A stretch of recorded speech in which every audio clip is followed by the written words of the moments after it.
Engagement party took a dark turn when my fiancé stood up and declared that since he was the prize in our relationship, I would be signing a contract to never gain weight, wear makeup daily, and follow his rules. When I refused, his best man laughed and said, "You won't find anyone better than him."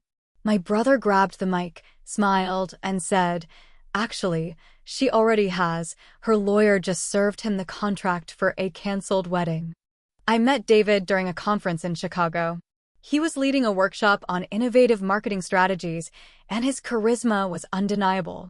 After his session, I approached him with questions, and we ended up talking for hours over coffee. Our connection was immediate, and we began dating shortly after. Over the next year, our relationship blossomed. David was attentive, always surprising me with thoughtful gestures and planning spontaneous weekend getaways. He often spoke about our future together, painting vivid pictures of the life we would build. When he proposed during a sunset cruise on Lake Michigan, I felt like the luckiest woman alive and eagerly accepted. We decided to host our engagement party at the Grandview Pavilion, an elegant venue overlooking the Chicago River. The guest list included close family and friends, all excited to celebrate our union. On the day of the party, I wore a navy blue dress that David had complimented during one of our shopping trips. As guests arrived, the room filled with warmth and laughter. The ambience was perfect, with soft jazz playing in the background and the city lights reflecting off the river.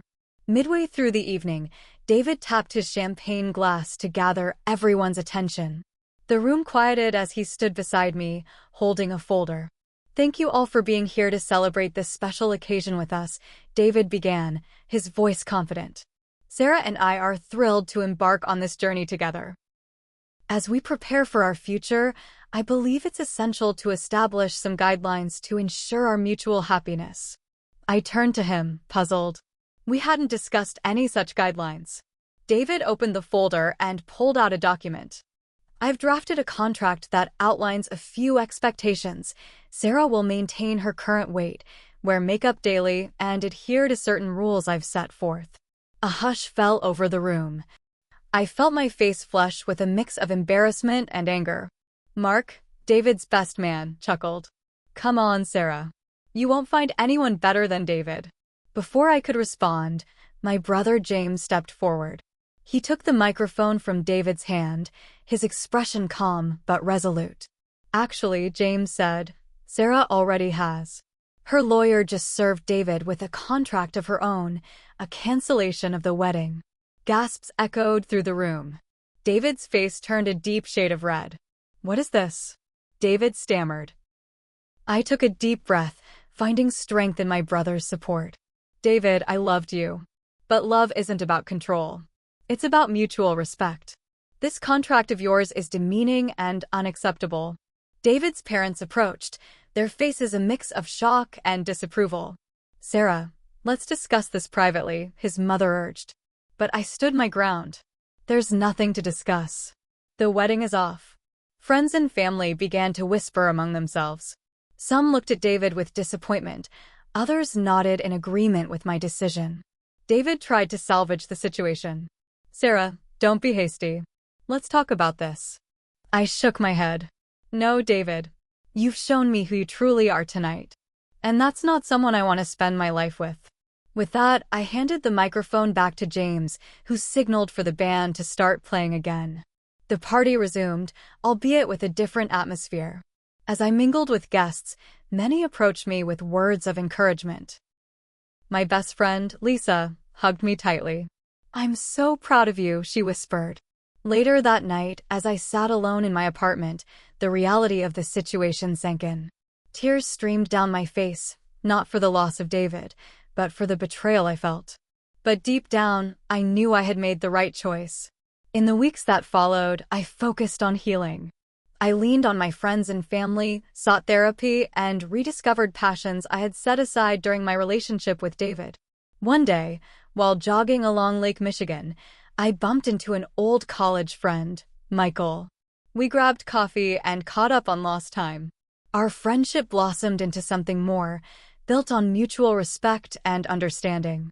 Looking back, I'm grateful for that fateful engagement party. It unveiled truths I might have otherwise overlooked. And it set me on a path to find genuine love and self-respect. A week after the engagement party disaster, I got an email from David's assistant. She apologized on his behalf and asked if we could meet for lunch, just to talk. I deleted it. Then she emailed again, more formally this time, saying David was emotionally wrecked and wanted closure. That part made me pause. Closure for what, exactly? For getting exposed in front of 120 people? I didn't reply. But the emails didn't stop. 2 days later, I got a knock on my door. I opened it and there he was, David, holding a bouquet of white roses. I didn't say a word. I didn't move. "I'm sorry," he said. "I handled everything terribly. I was under a lot of pressure. That wasn't who I am." I almost laughed. "That's exactly who you are. Nobody wrote that contract for you. You stood there and humiliated me like I was a doll you bought." I panicked, he said. "My parents always expected me to marry someone perfect. I thought laying out expectations would avoid future arguments." I stared at him. "Rules like no weight gain? No makeup-free days? You don't want a wife. You want an unpaid model-slave hybrid." He looked wounded, like I'd slapped him. "That's not fair." "No, David," I said. "What's not fair is what you did in front of our families. What's not fair is me finding out who you really are from a mic and a crowd." Then came the part that shook me. "I want to sue you," he said. "For emotional distress. For defamation. You humiliated me. That mic stunt? That lawyer thing? You planned it." I blinked. "You're threatening to sue me because I didn't agree to your bride contract?" He looked away. "My law team thinks I have a case." I slammed the door. My hands were shaking. I called my brother James. He came over right away, still in his work suit. When I told him what David had said, he didn't speak for a solid minute. Then he grabbed his phone.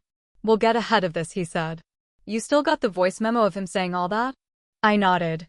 After our breakup, I had saved the party's video and the backup audio for my own sanity. James told me to forward everything to our lawyer. The next morning, I was served. David was suing me for defamation, emotional damages, and reputational harm to a public figure. I stared at the paperwork for an hour. I had dated this man for a year, slept beside him, cooked for him, helped him when his dad got sick. Now I was being punished for standing up for myself. Word got out fast. A family friend leaked the engagement party video to someone online. Within 48 hours, it was viral. Like, millions of views viral. The hashtags were brutal. #bridecontract, #runsarah run, #DavidDemands. David tried to save face with a statement online, blaming a misunderstanding and private issues made public. But it only made things worse. People dug into his business practices. Former employees of his marketing firm started posting stories.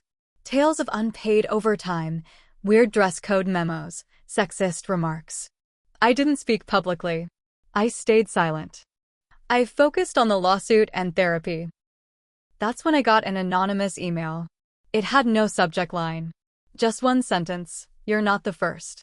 Attached were 3 screenshots from women I'd never seen before, each with a message thread with David. Same tone. Same promises. Same controlling demands. One of them even had a PDF, his relationship agreement. My stomach dropped. I contacted the sender. It was one of the women. Her name was Renee. She was engaged to David 2 years before me. She backed out 2 weeks before the wedding. Said David broke down in front of her parents, said she was mentally unstable.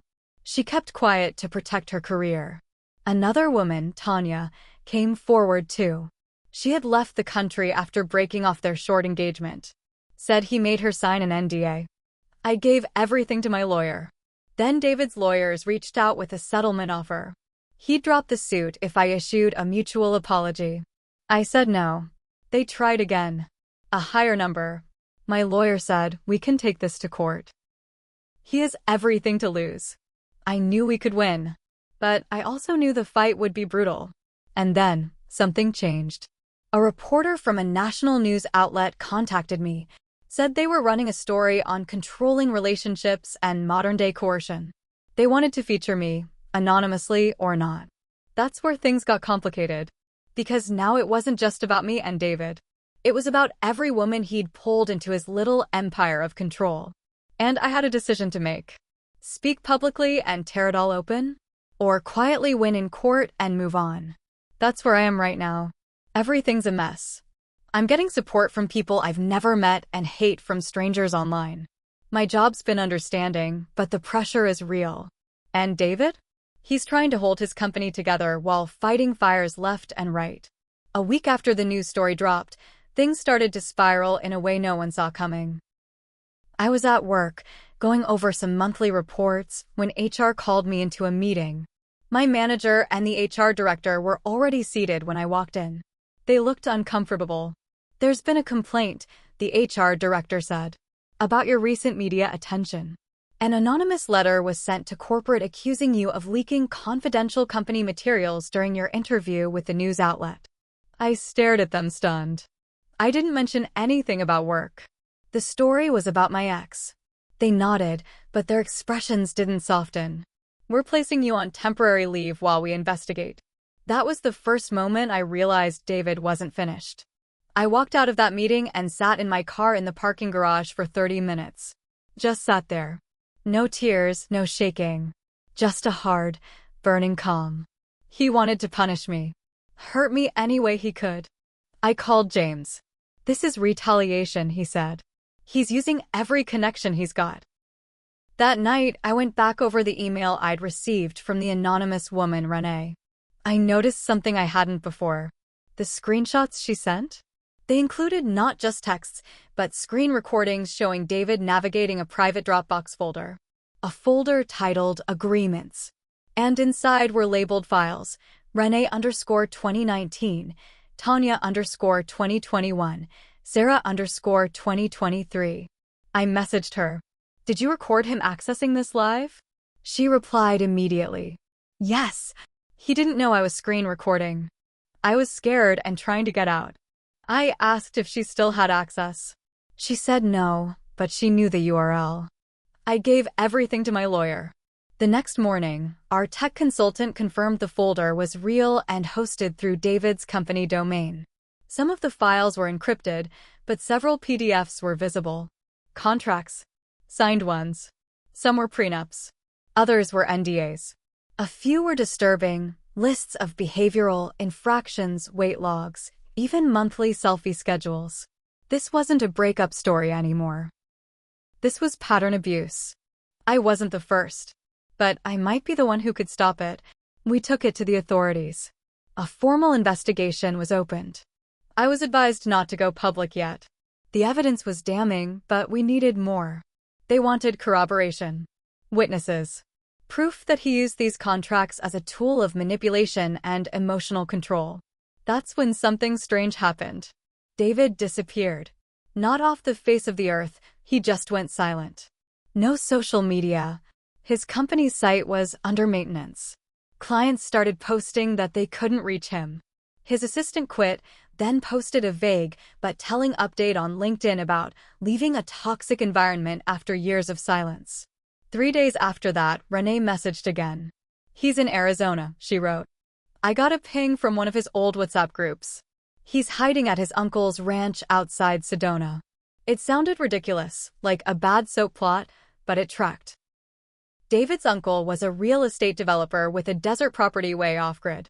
While my legal team built the case, I received another twist, one I never expected. An envelope arrived in my mailbox. No return address. Inside was a single sheet of paper with 4 words, typed in large bold font. You don't scare me. It wasn't signed. But there was no doubt who sent it. I gave the letter to the police. They agreed it was intimidation. At this point, things were getting heavier. The defamation lawsuit was on pause. David had gone underground, but the storm he created was far from over. Then James called me one morning, his voice tight. Check your email. Now. It was a leaked audio file. Sent anonymously again. Someone had recorded a meeting, David talking to his board and senior execs before he disappeared. In the recording, he sounded different. Harsher. Meaner. She thinks she's clever, he said. Let her play hero. Once this dies down, we'll make sure no one ever hires her again. There are ways. Silence. Then one man replied, "What if the press runs with the women's claims?" David laughed. They can talk all they want. As long as the paperwork's in order, no one touches me. I played that audio 10 times. It didn't matter if the lawsuits vanished. I wasn't backing down. But that's not the craziest part. The next night, Tanya, the second ex-fiancé, went public. She posted a 14-minute video on Instagram detailing her story. No edits. No filter. She cried. She showed her version of the contract. She talked about the time David locked her out of their apartment for breaking a clause. It spread fast. And right as that video hit 100,000 views, I got another message from the same anonymous sender. "You're about to find out why no one's ever gotten this far." A week after Tanya's video went viral, my inbox was flooded. More women. More stories. Some dated back almost a decade. One woman said she was 19 when she met David. He was 33. She never reported anything. Said she was too scared. Thought it was just a bad relationship until she saw Tanya's post. One woman sent in a photo of a contract page with the phrase, "Non-compliance may result in immediate separation and loss of privileges." He wasn't just emotionally abusive. He had been running these relationships like private prisons. All of it under the radar. The investigation picked up speed. Authorities searched his office and home. They found encrypted drives, hidden safes, and folders labeled with names, lots of them. Not just women. Some were business partners, clients, even interns. All with notes on how to manipulate, pressure, or get rid of them if they pushed back. David's world was crumbling. But somehow, he still wasn't in custody. He was still hiding. Then one morning, my lawyer called. He sounded wired. "They're issuing the arrest warrant today. But there's something you need to know first." I waited. "There's a bank account offshore. He's been funneling money into it for years. You were listed as a beneficiary." "What?" I said. He explained that during our relationship, David used my identity to help cover tracks, signed over fake ownership on paper for a shell company. Which meant, legally, I was now tangled up in his fraud. He tried to burn me on the way out. My heart pounded. I couldn't breathe. I sat down on my kitchen floor and stared at the wall. The lawyer said we could fix it, but it'd take time. And damage had already started. One news outlet ran a headline implying I profited from his scams. I got messages calling me a gold digger. Others told me I was just like him. I had done nothing. But I had also trusted a man I barely knew. That was my mistake. And it cost me. I lost my job. My name was in too many articles. Too much heat. HR restructured my position 2 weeks later. That night, I broke down. I threw my phone across the room. I punched the couch cushions until my hands hurt. James showed up and just sat with me on the floor. Said nothing. Just sat there. Then came the final twist. I was in line at Walgreens when a man tapped my shoulder. Early 40s. Sunglasses. Baseball cap pulled low. "You Sarah?" he asked. My stomach dropped. "Who are you?" He smiled. "You're gonna want to stop digging." I froze. He turned and walked out. No rush. Just like it was nothing. I ran after him, but he was gone. We got security footage. Clear enough to make out his face. The police identified him as a private investigator, licensed out of Nevada. Paid by a dummy company connected to David. David had hired someone to scare me. That was it. I called the press. Gave them everything. Every file. Every recording. Every woman willing to speak. We went public together. 23 women. One news special. A full hour on prime time. The moment it aired, David's arrest was trending everywhere. They found him 2 days later, passed out drunk in a motel outside Flagstaff. His mugshot went viral in under a minute. He cried in court.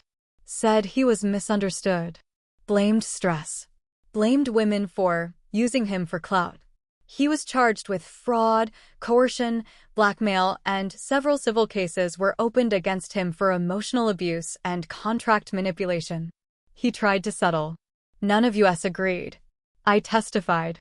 Every woman did.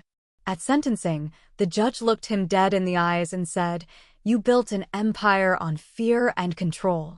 And now it's all going to be stripped from you." He got 15 years. No parole.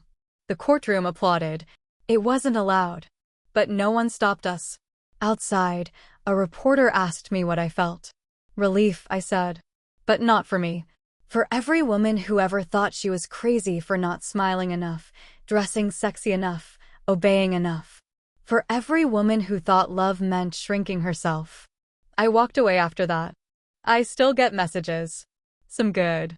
Some hateful. I ignore most. I'm rebuilding. Slowly. Quietly. I made one huge mistake. Trusting someone without looking deeper. But I fixed it. I fought back. David thought he was the prize. But he wasn't even the opponent. He was just the final test. And I passed.